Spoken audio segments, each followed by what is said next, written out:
Exacerbated by the pandemic, obesity affects communities of color disproportionately due to systemic racism and other health inequities. These inflammatory markers actually increase stress, actually increase storage of fat.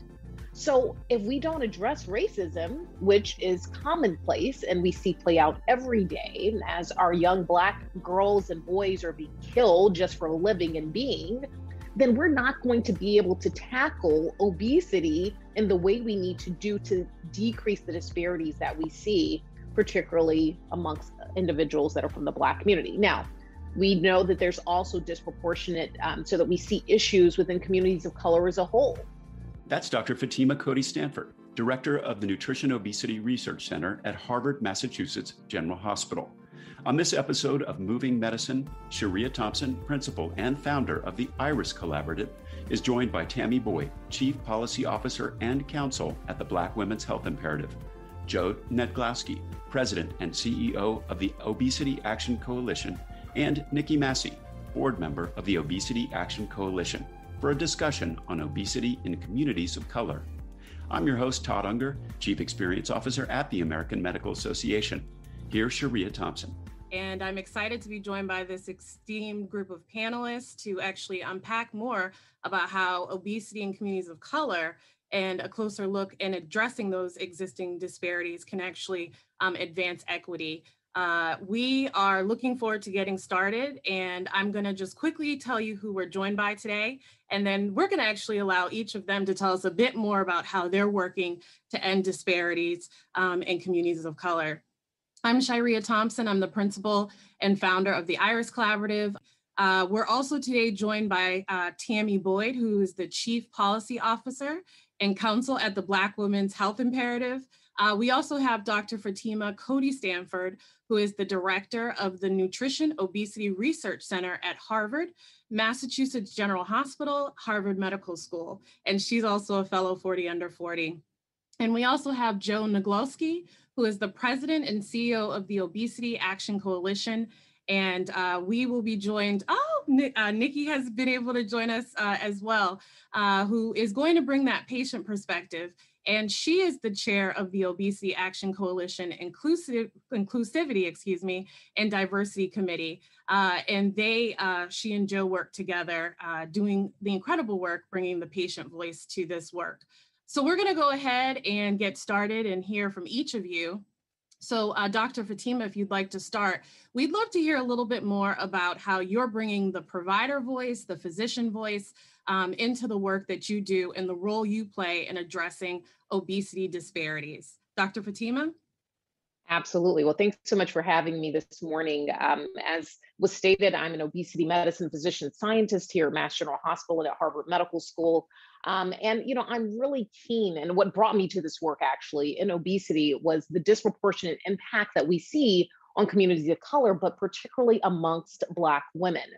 What we do know, if we're looking at US adults, that 42.4% of US adults have this disease of obesity based upon 2018 data, which is the most current data we have out of the CDC. But we have this disproportionate impact of obesity, particularly in Black women. And I have been really committed to figuring out why this is.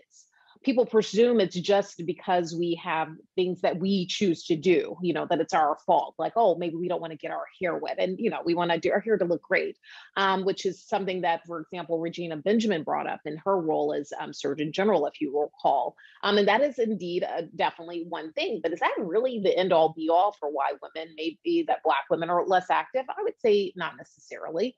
And we have to think about racism and its implications for excess weight within the communities of color. For example, the Black Women's Health Study, which is the largest cohort study that's ever been done in Black women to date, has shown that both everyday and lifetime racism lead to poor health response, but specifically higher levels of obesity.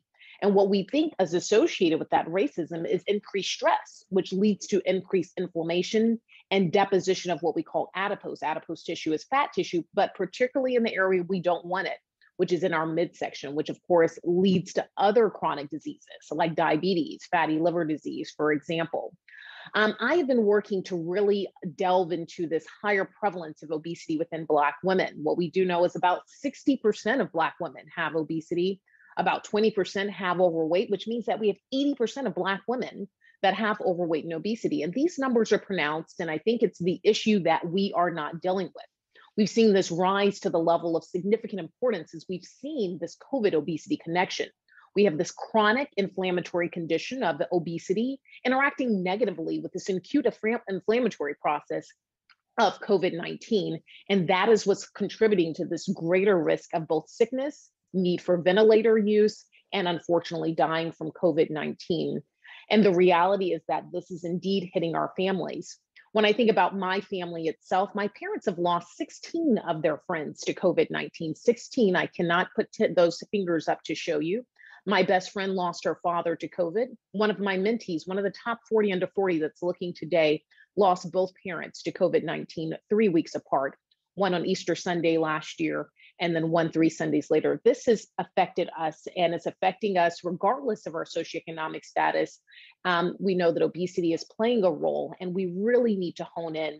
My goal is to offer the best possible care as it relates to treatment for those that have this disease of obesity, whether we're looking at metabolic and bariatric surgery for those that have moderate to severe obesity, the use of pharmacotherapy agents for those that would require lesser care, and then just really care along the continuum. We're looking at lifestyle modification, behavioral interventions to complement this need to treat this chronic disease of obesity.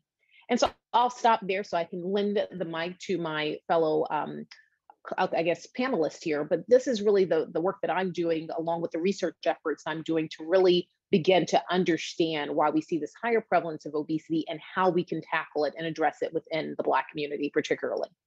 Exactly. So you hit on a number of points, but I'm going to head over to Tammy, and she's going to talk a little bit more about the role she plays and bring that policy voice to it. So Tammy, can you share a little bit more about your role?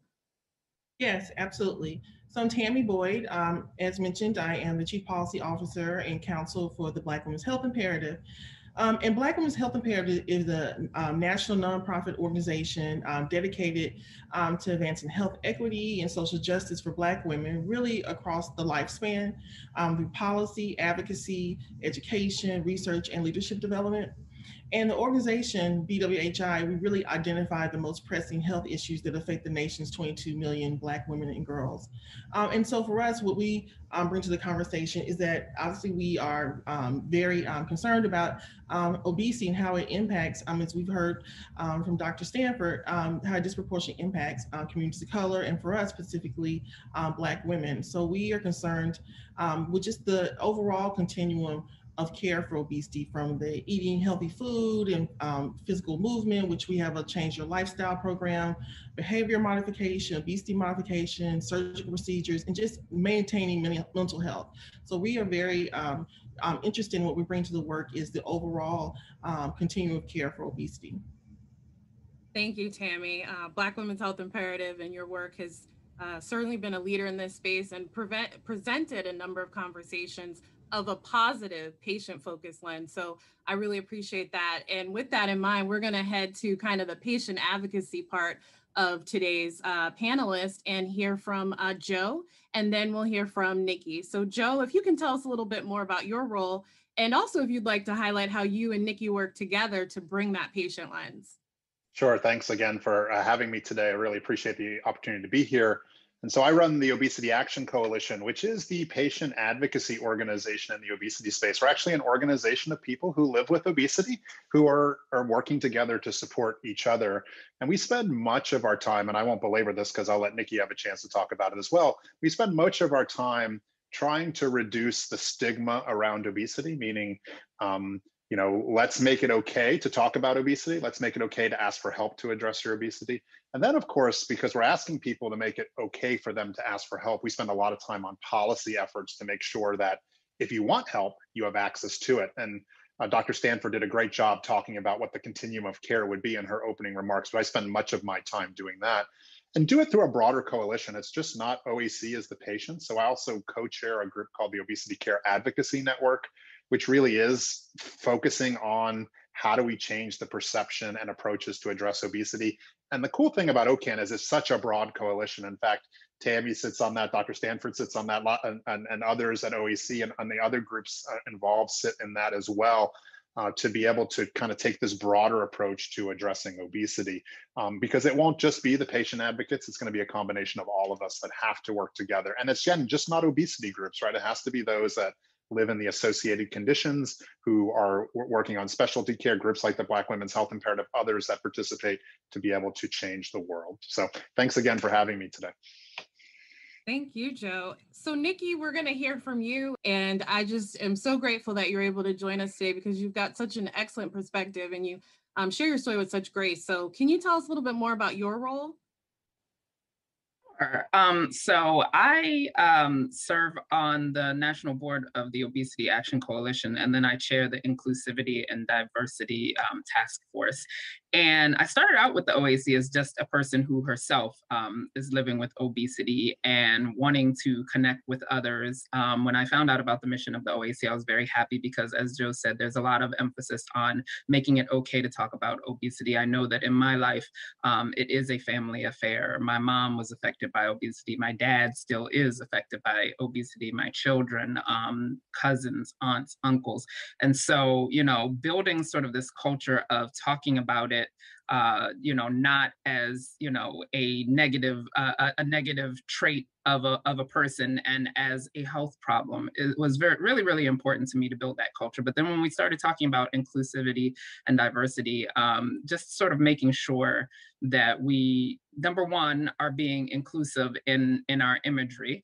One of the things I love about how the OAC approaches imagery is portraying the whole person. So, you often see like very, very stigmatizing photos of people with obesity, like maybe just their midsection, or they're sitting in front of a triple cheeseburger. And, they really have been working to like get, people with obesity go biking, they take walks, they cook for their families, they interact, and all of these different things, but then also making sure that all types of people see themselves in that imagery. And then also making sure that we're being honest about the fact that obesity does not affect every population the same way, and that different interventions may or may not work with different populations, and keeping in those conversations so that we can have a real conversation about where disparity, bias, inequity exists, and work to address those things. Well, thank you. You brought out a number of points that actually bring me back to Dr. Fatima. And along the lines of what you do, obviously, as the physician and the specialist here, I wanted to talk to you a bit more. You actually recently shared how obesity is a manifestation of systemic racism. Can you tell us more about, what led you to share that and the work that you're doing to really talk about the intersection of racism and obesity? Well, I think, first of all, thanks for that question, because I love to talk about this topic. But I think that, when we look at what's happened over the last year plus with this COVID-19 pandemic, is that we've seen a collision really of three pandemics. And the three pandemics were COVID-19, followed by obesity. And I would say obesity maybe was a precursor, right? And then racism, which has been here as the early precursor. And the collision of these three have been magnified in the current status of what we're seeing. And so it's unfortunate, but I began to really see how the interplay of those three pandemics has really led to worsened outcomes. So I recently published an entire piece on how we can begin to address racism and its implications for obesity within the Black community. We know that when we experience racism, that we feel significant stress. Sometimes you just, kind of walk it off. Sometimes you might actually, go and do a march, as we've seen with, the murders of George Floyd, Ahmaud Arbery, Breonna Taylor, to just name the three that were most prominent during this COVID-19. But let's look at what just happened last week or this week that we're seeing in North Carolina. This constant stress leads to inflammation in the body.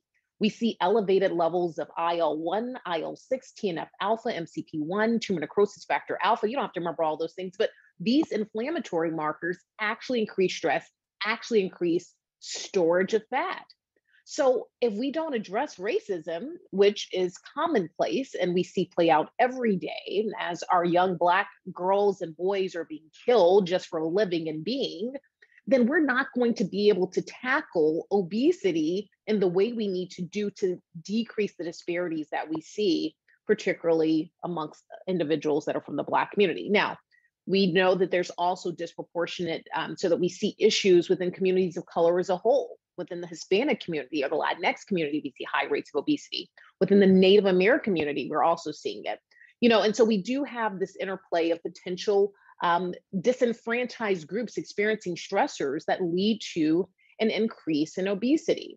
We have to recognize that these things do not operate in a silo. There's integration, and we need to have a multifactorial, multi-pronged approach to address these issues as they exist together in the same milieu. So hopefully that helps kind of understand why I've begun to address this. And I told you what brought me to this work was looking at the disparities that existed back when I was brought to this work many years ago.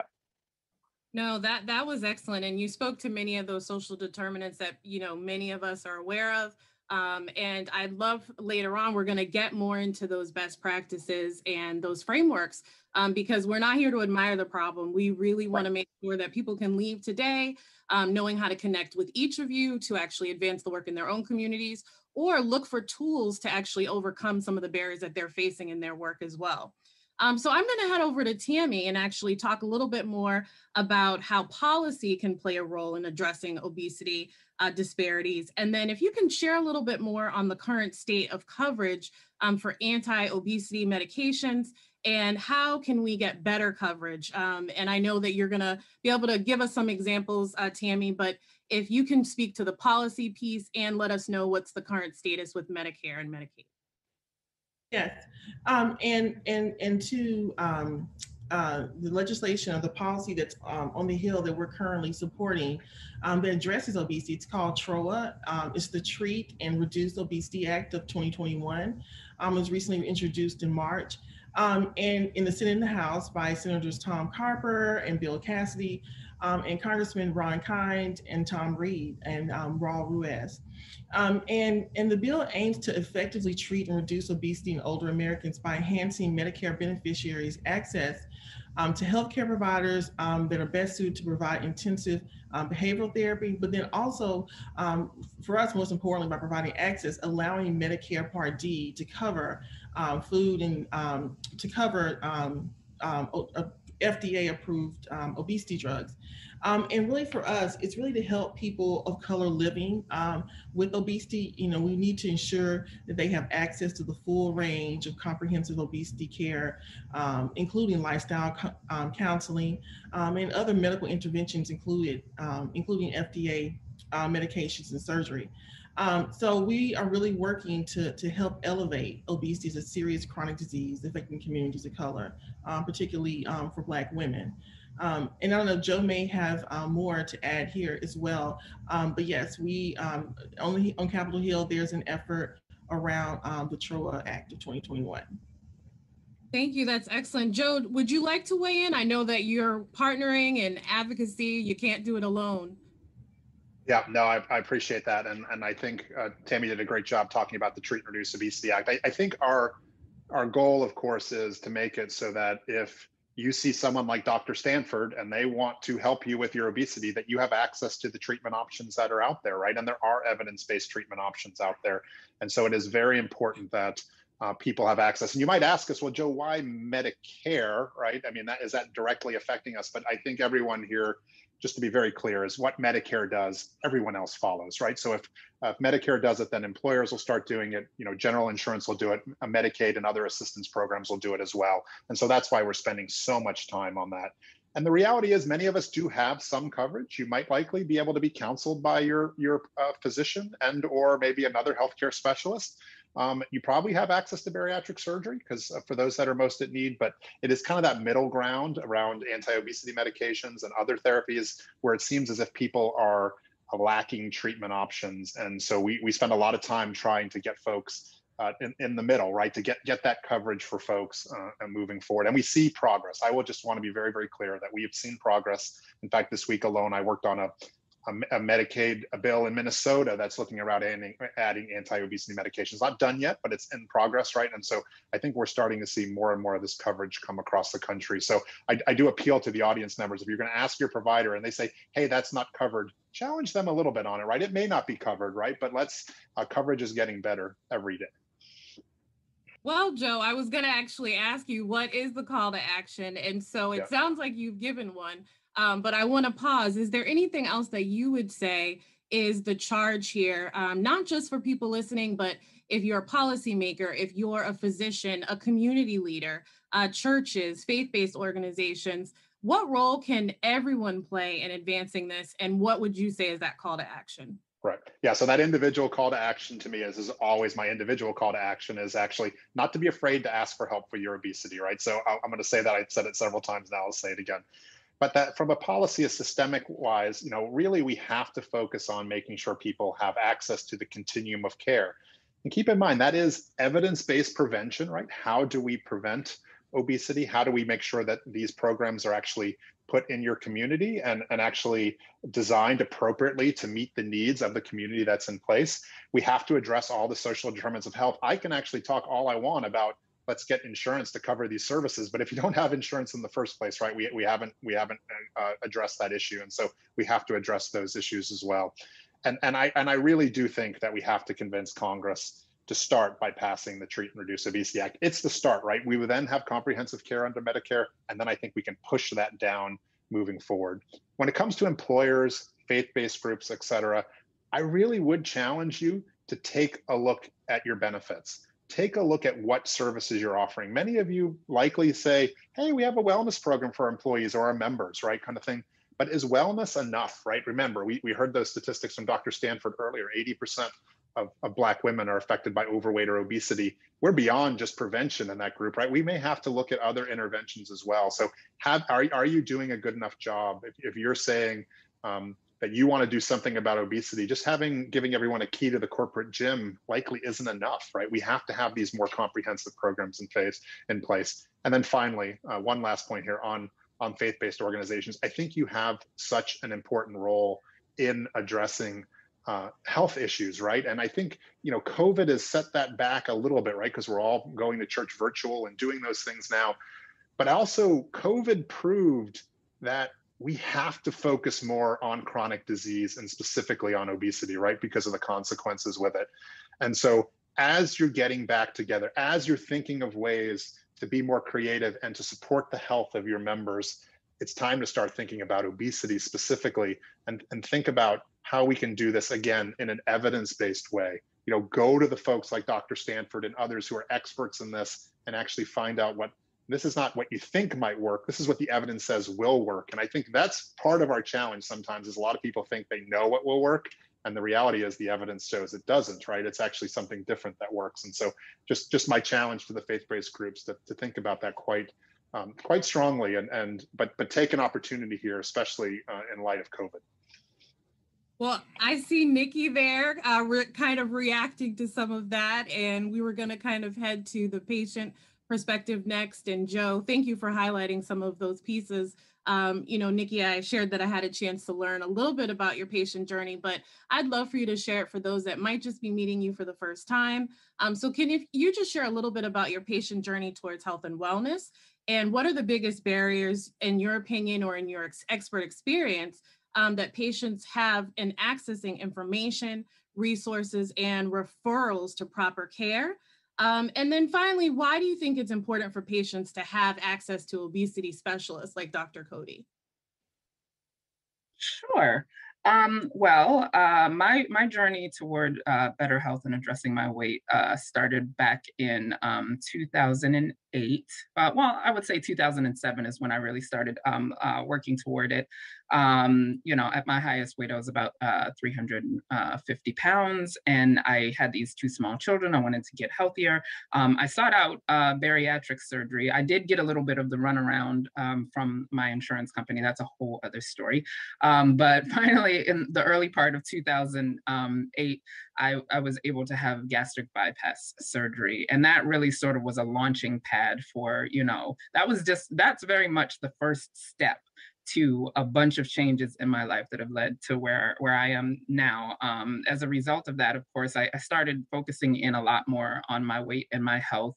But then also I became sort of holistically more aware of different health issues. With gastric bypass in particular, there's, vitamin supplementation that has to happen. There's blood work that has to happen. There's this follow-up that has to happen. So you really do have to stay on top of it and pay attention. And, here I am, 13 years post-op and, still having to, work with my doctors to make sure that my health is up to par, because when you have bariatric surgery, no matter what kind of surgery, but I would say especially with like sort of the malabsorptive surgeries like the gastric bypass, your body just simply doesn't work exactly like everybody else's body does. So you sort of have to educate yourself a lot about how your body works, which sort of leads me into some of the challenges that I see from a patient perspective.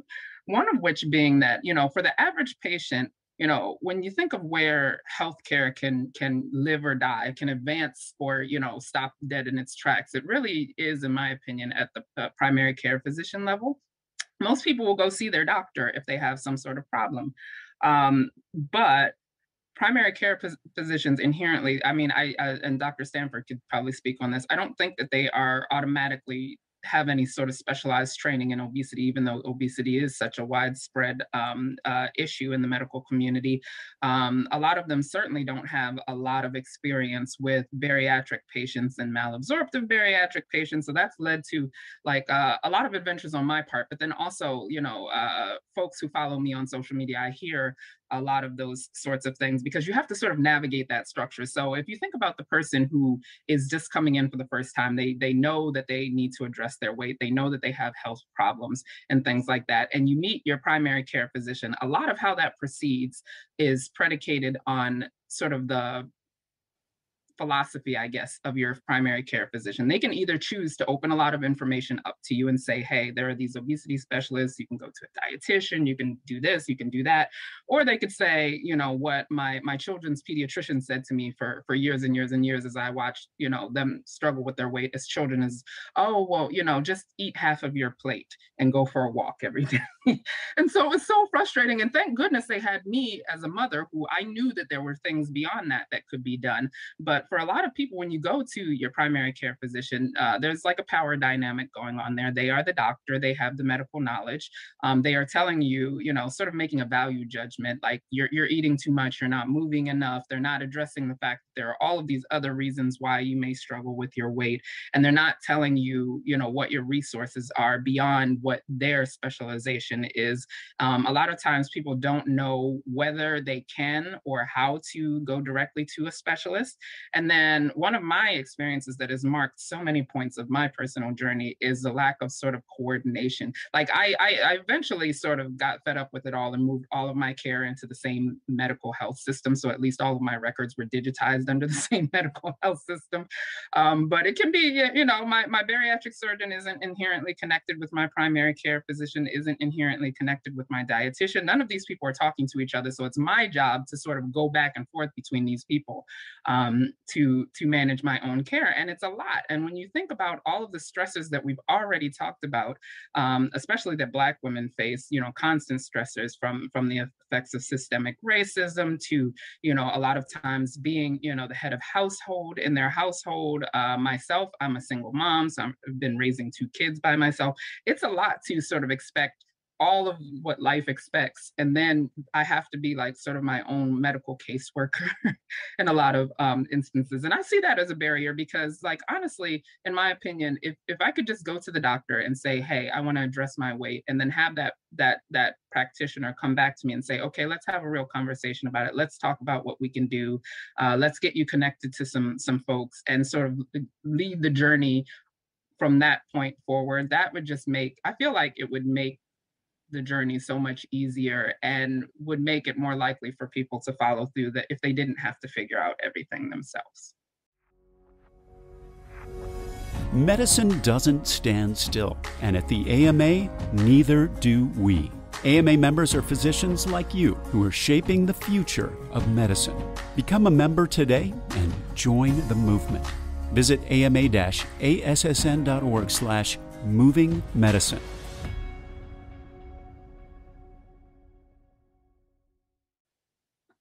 My background is in breast cancer. And, when you think about the fact that obesity is a chronic disease, and you think about the fact that we've fought so hard in that space to get patient navigation and to advance, community health workers to close many gaps, and to hear what you're outlining.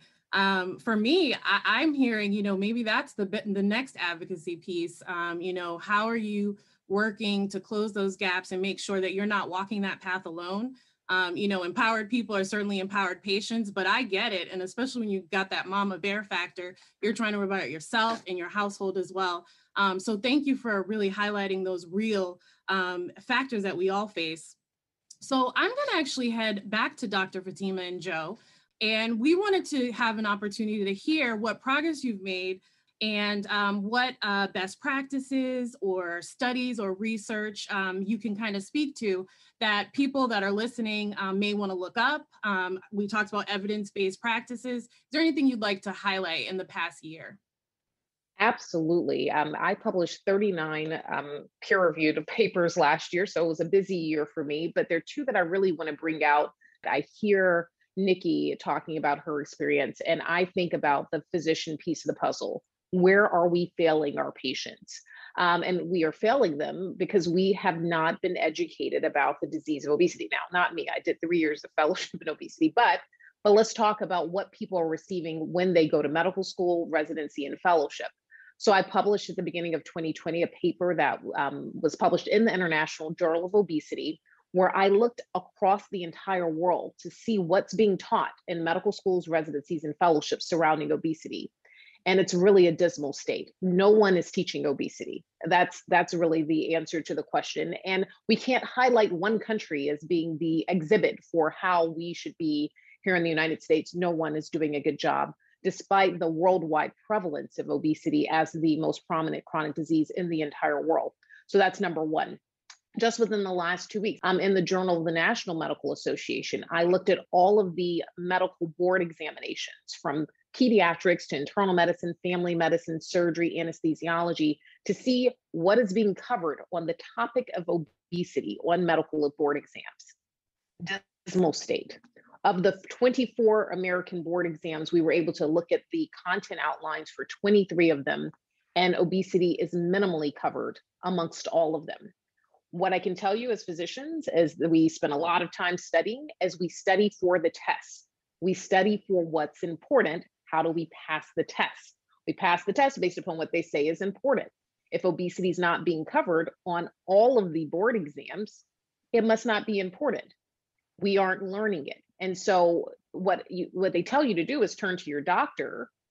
And unfortunately, you turn to your doctor and your doctor knows less about obesity than you do, unfortunately. It's really the reality. Now, there has been a shift in the last year. We have seen more doctors become certified by the American Board of Obesity Medicine. There are now over 5,000 physicians that are certified in obesity medicine in the country.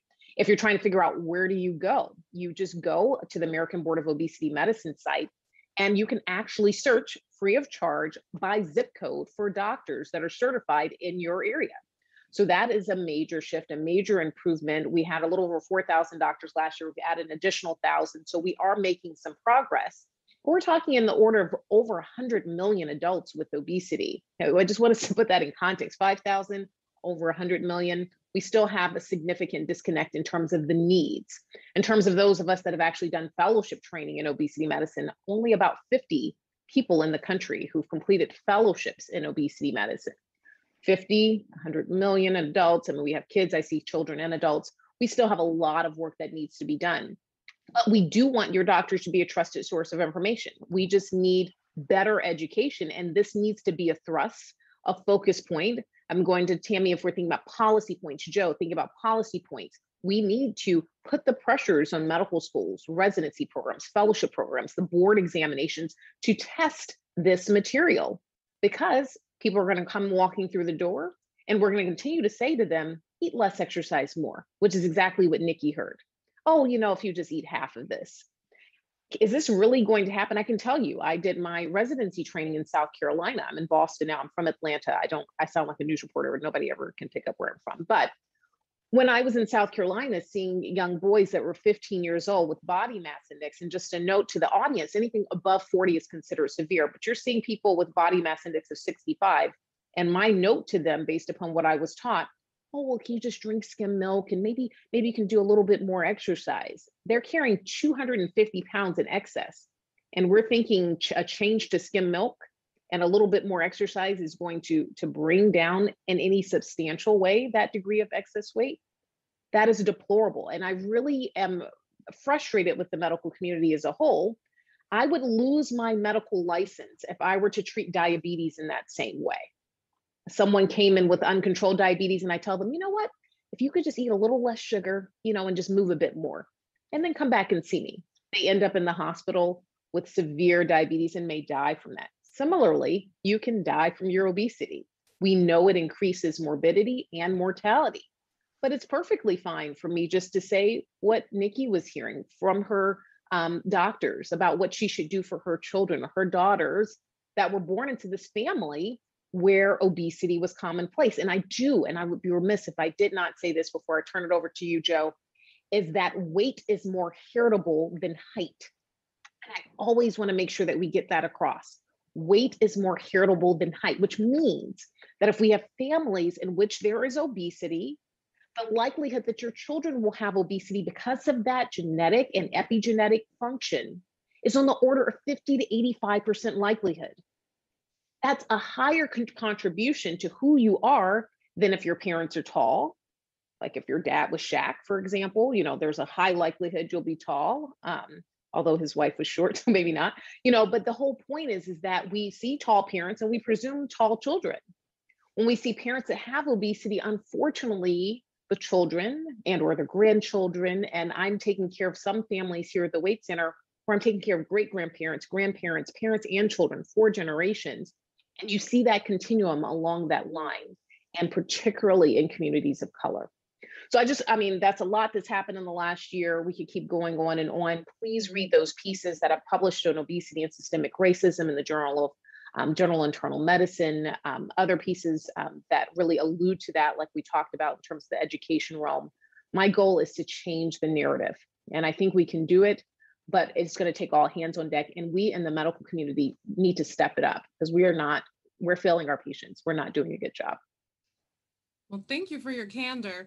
Joe, was there anything else you want to highlight from the patient advocacy perspective? Yeah, so just 2 things that, and one Dr. Stanford alluded to, is around training. So actually a very curious program. This was a positive in my mind that I participated in this year. And I actually know Dr. Stanford, we've already communicated about you participating in it next year, is actually we participated in a medical training program for chief residents, right? That was actually in internal medicine, teaching them about obesity. Now it was a weekend course, right? That's not enough, but it's a start to me that we're actually starting to see more folks interested in that space. And this was put on by a group called the Primary Care Metabolic Group. But it was exciting to see actual residents who are excited about helping people with their obesity, right? And actually the messaging that came through is just such a positive one, right? Again, your provider can be a partner in addressing your obesity, right? Not a barrier. So then the other area I just wanted to highlight that's just been interesting, that's changed over the last year, has been actually related to COVID, right? And that is the vaccine allocation. So actually for the first time that I could remember, there was actually an advantage to having obesity. And that was, in many states, you could actually access the COVID vaccine because it's considered a chronic disease and moving forward. And to me, that was actually a little bit of progress, right? We actually saw state regulators, federal regulators for sure, recognized obesity as a chronic disease and as a long-term health risk. And so I think it was important that that happened. Now, let's be honest with you, there were some notable exceptions. There were some states that didn't do it, right? So we still have work that needs to be done, and actually some regions that didn't prioritize people with chronic disease and like obesity. But to me, it was a bit of progress when it comes to how people are thinking about obesity. Did you want to speak to that, Nikki? Yeah, I just wanted to say, I think it is great that that was recognized in vaccine administration, where I feel from the patient perspective, we have a lot of work to do is with the notion on the patient side that that's somehow cheating or cutting in the line, or that they don't deserve to have the vaccine first because of obesity, because we've made it like that, like I said, the value of the person or the type of person that you are because you have obesity. Because as soon as I think I heard it from you, Joe, and I started shouting it from the rooftops. I'm like, look, if you are, otherwise eligible, if your state is in the stage where it says you have, if you have a medical condition, you can get the vaccine. You can get the vaccine on this basis, call somebody. And, that's a lot of what I got back from people is, oh, I don't want to use that. I haven't really taken care of myself. Why should I be ahead of the line of so-and-so and such and such? And, so that I did see that dynamic a lot on social media. Well, that takes us to our next question, and I was going to ask you and Tammy, but before I ask you the question around stigma, I want to just let everyone know we're going to shortly get to the Q&A that you've been sharing, so thank you. If you have a question, feel free to put it in the chat, in the Q&A box, and we will definitely get to those. We're going to stop and hear from Tammy and Nikki around the stigma and some of the historical injustices and systemic racism that we know exist, and how can you actually work past that to build trust? And if you have any examples that you've seen have worked well in your space. I know the Black Women's Health Imperative has been a leader in this area, bringing in trusted voices and other initiatives, but do you have any thoughts or things that have seemed promising this year? And I'm assuming that's for me. So yes, in short, Black Women's Health Imperative, we have, really been working to educate around, as we've heard already from many of the other panelists, recognizing obesity as a chronic disease, and just educating using the first person language, and so that we are not creating stigma and bias for individuals that suffer from obesity. And so we have an exciting initiative that we are in the process. We've been working on for the last few months. And I guess sort of to back up, yes, trusted messengers are very key. We just talked about the vaccine allocations and the and folks for obesity being able to, who suffer from obesity, being able to get in front of the line for the vaccine. And what we've seen there is that trusted messengers are key in the community. For example, Black Women's Health Imperative, Dr. Stanford having into the Black community and HBC medical schools just really being a part of that. And so Black Women's Health Imperative has teamed up, I'm really excited about it, with Healthy Women. They're leading women's health experts, and commenced a partnership to raise awareness of obesity as a disease and a national health crisis in a manner that's free of stigma, judgment, and bias. It's called Reclaim Your Wellness. It's a multifaceted, multicultural campaign, which will focus on making obesity a healthcare priority, while improving the lives of people with obesity, changing how the world sees them, prevents and treats obesity as a disease, and ensuring that people living with obesity have access to science-based comprehensive care. And we're delivering tailored educational and lifestyle content and resources, along with interactive tools, podcasts, and stories for real women on the physical and emotional impacts of obesity. And so we also convened a webinar series, which Dr. Stanford and Joe have participated in, which has been very successful, with a webinar series with experts to elevate the conversation. So again, we also had exciting fitness information and healthy cooking sessions, as well, again, as really focusing on the continuum of care. And we most recently, which Joe participated in, we had a Reclaim Your Wellness program around when diet and exercise are not meeting your goals. And so we have that really sometimes a difficult conversation in the Black community about what are your other options, and focusing on that and sort of shifting the conversation. But yes, we found that this has worked really well. We've had great response, and we're looking forward to continuing the Reclaim Your Wellness campaign. Well, thank you. That was comprehensive. And at the end, we'll share a little bit more on how people can connect with you and learn where to find some of these tools. I have seen this on social media. I've seen it in articles about BMI. So is BMI correct for women of color? And it says, I know personally the weight they have for me to be within their guidelines is putting me at a size 3. This is not good. So I'm not sure if Dr. Fatima would like to start, or if anyone else would want to weigh. Oh, I am ready. I was ready before you finished the question. Actually redrew the BMI lines in May of 2019 in the Mayo Clinic proceedings, where I actually utilized data from the National Health and Nutrition Examination Survey to see what the BMI cutoffs would be, for example, for Black women, white women, Hispanic women. And actually, believe it or not, for Black women, the BMI cutoff does shift up a little bit. I noticed I said a little bit. So somewhere usually on the order between 31 and 33. using BMI criteria. A BMI greater than or equal to 30 is characterized by obesity. So I wanted to redraw these. I want us to give the historical perspective of the BMI charts. It was developed based upon the Metropolitan Life Insurance tables from the 1930s. And those BMI charts did not include people that look like me or many of us that are on this panel today. And so I wanted to see how much it shifts. Now, notice I said 31 to 33, so not major shifts. I think there are a few key things that I want you to note when you're working with your doctors. And my patients will universally tell you this. I never, ever, ever give them a target weight. Let me tell you, they try. They may have been with me for 10 years now. Well, Dr. Stanford, what weight should I be? I will not give you a target weight because it's about you reaching the happiest, healthiest weight for you. Okay, that's extremely important. And that's for you, not your sister or your brother, because I also take care of a lot of families and you try to compare within your family how one person did with X strategy. It's the happiest, healthiest weight for you. We should use a lot of different factors. Yes, are we paying attention to weight? Am I looking at percent change over time? Absolutely. But we should be paying attention to where that weight is distributed. That's even more important. If it's around our midsection, it's around all of our important organs, like our liver, our heart, etc.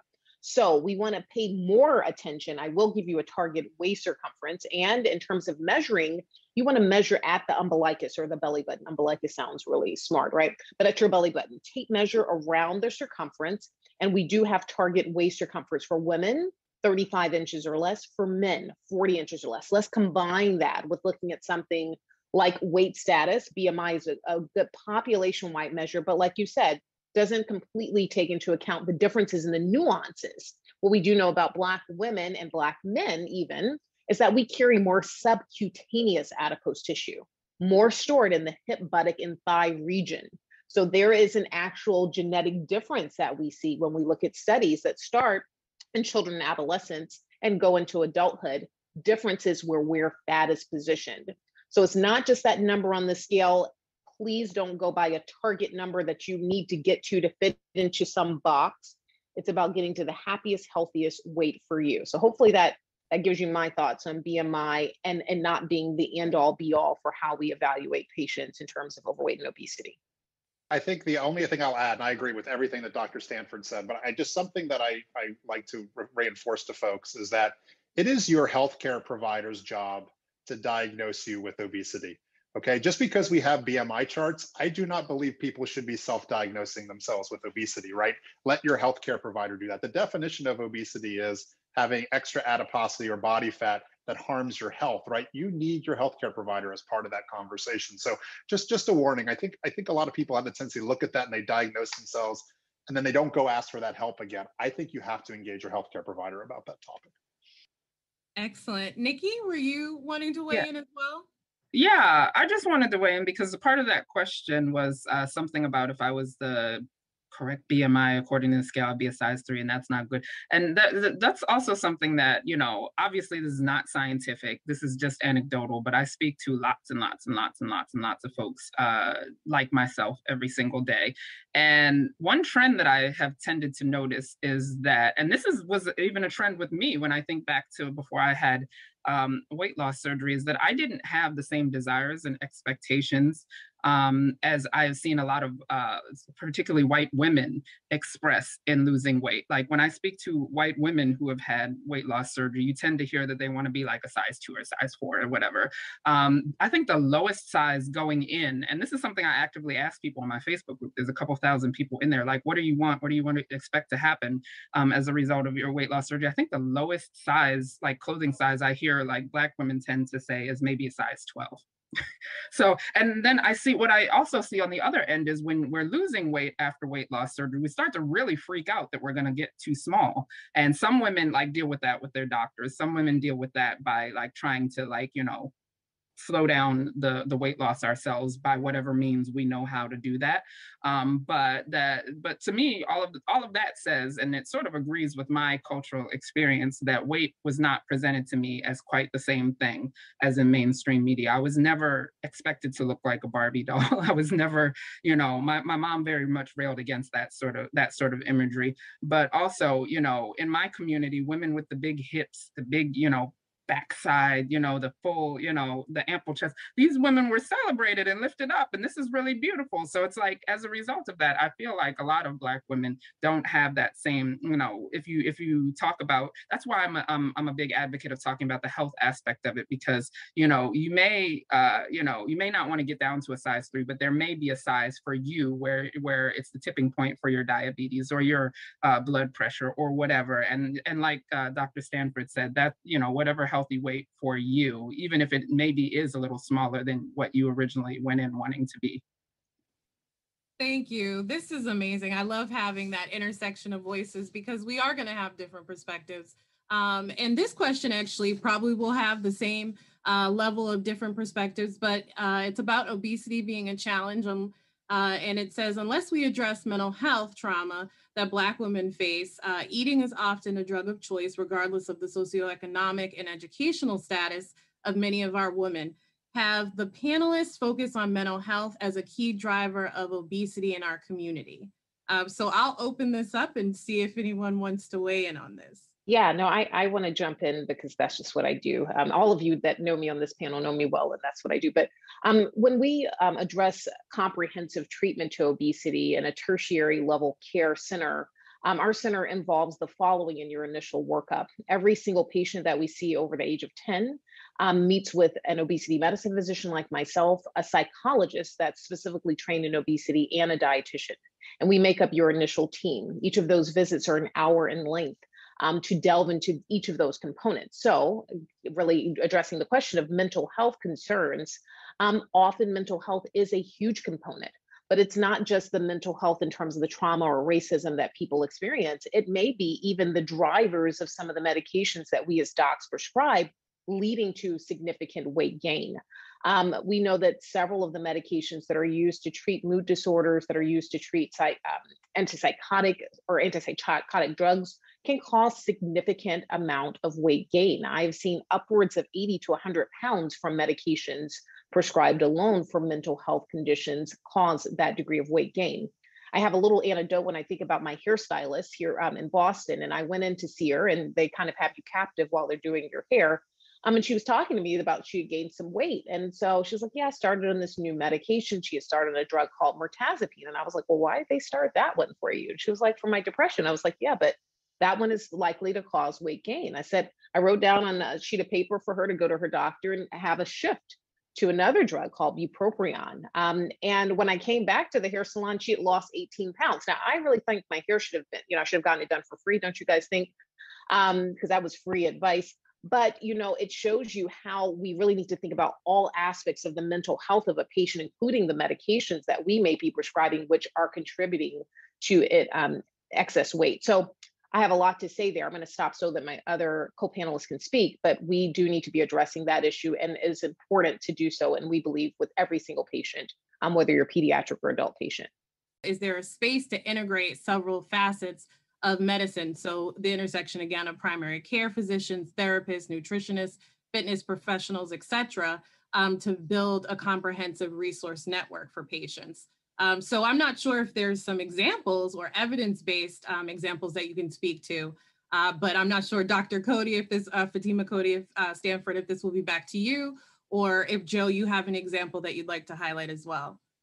I can just mention that I think that the goal is, for us to have more of these comprehensive management programs like Dr. Stanford's, and there are just a handful across the country, right? So what they're asking for, okay, you have primary care, you have therapists, you have nutrition, you have fitness, all of that together, I think ultimately is the goal. The closest actually we've come to that is in bariatric surgery, where they have these comprehensive programs that are like that. And I think the goal now is to move us towards a model where you have overall obesity medicine doing the same thing. I know a couple of the insurers are playing with it. We'll see what happens over time, but I'm hoping when we talk again next year, we might have a little more information on what those kind of, where you can find resources about those comprehensive programs. What community grants exist that community and faith-based organizations can access to help fund their activities? Does anyone have any insight on resources here? So I can jump in there too. Oh, sorry, go ahead. Joe, you go first. You go first. No, okay, I think the main source of a lot of this funding is our friends at the Centers for Disease Control, right? And I just want to point out, something that's very much a positive. So last year, they put $3 million in the budget for some social determinants of health work around kind of chronic disease prevention. And that we were excited because there was zero before that, right? And we were excited. And then, we as a community, we were going to say, well, let's put 50 million in this year. And then the president actually released his budget and he put 153 million in. So we had to revise all our letters. But I think in the 22 fiscal year 22 proposed budget, there's actually a lot more resources being allocated in this space. So assuming that that moves through and ultimately passes, and obviously there's always challenges with that, but there's probably an opportunity for a great deal more funding, especially around linking the social determinants of health issues with obesity. I think there's a lot of potential there. Another question regarding the shifts in school around home economic classes and generations that may not know how to cook and therefore depending on fast food. Does anyone have any thoughts on home economic and physical education revamping that's needed? I would say that I came from the generation of kids who still had home ec. I didn't learn to cook significantly in home ec. I learned to cook from my mom, and I learned to, and in many ways, and this is just my experience. I don't want to say this is emblematic of anybody else's experience, but I was really lost when I started to try to cook better and better methods of cooking, better quality of food. I did not, like, for example, with fish, I didn't know how to cook fish if I wasn't frying it, because that's how I was taught to cook fish. So, it did take a little bit of education. I ended up founding a website called Bariatric Foodie, and our motto is play with your food. And that was really my way of saying, hey, I'm new to this, you're new to this, let's go on this adventure together. Because there's so many people who are my age and older, and the following of my blog is actually like my age and older. It's like 45 to 65. And, we all had home ec, and we still sort of have trouble with the cooking component of it. But the other thing I wanted to weigh in and say is that in my day job, I work for an organization. Part of what they do is sustainable development around the world. And one of the ways that we've long since accepted that we have to address food security is not only in the introduction of healthier crops, but then you also have to come in and help people know what to do with those healthier crops. In parts of Africa, they've introduced like certain sweet potatoes that are very nutrient rich for young children. But if the parents don't know how to prepare them, or, culturally, this is a food we're introducing that wasn't a part of your culture before and you weren't taught how to eat that way, there's that component. I think the same thing is true in the United States. Is like, I think home economics can be, if a curriculum is developed that focuses on what people need to know about cooking healthfully, as opposed to, this is a pot and this is what kind of knife this is and all of that good stuff. Well, thank you so much for weighing in on that, Nikki. And Dr. Fatima, can you take us home with your closing thought? Absolutely. I think the key thing that we want to note from all of the different perspectives is that, number one, obesity is a disease. It's a real disease. It warrants treatment. It warrants care. It's particularly needed within communities of color due to the disparities that exist.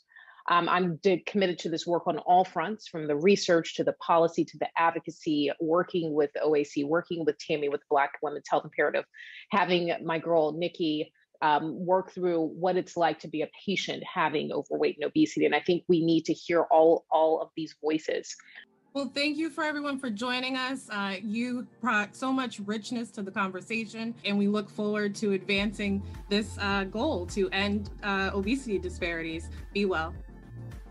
This episode was originally a panel session as part of the 2021 National Minority Quality Forum's annual Leadership Summit on Health Disparities and Health Brain Trust. I'm Todd Unger, and this is Moving Medicine, a podcast by the American Medical Association. You can subscribe to Moving Medicine and other great AMA podcasts anywhere you listen to yours, or visit ama-assn.org/podcasts. Thanks for listening.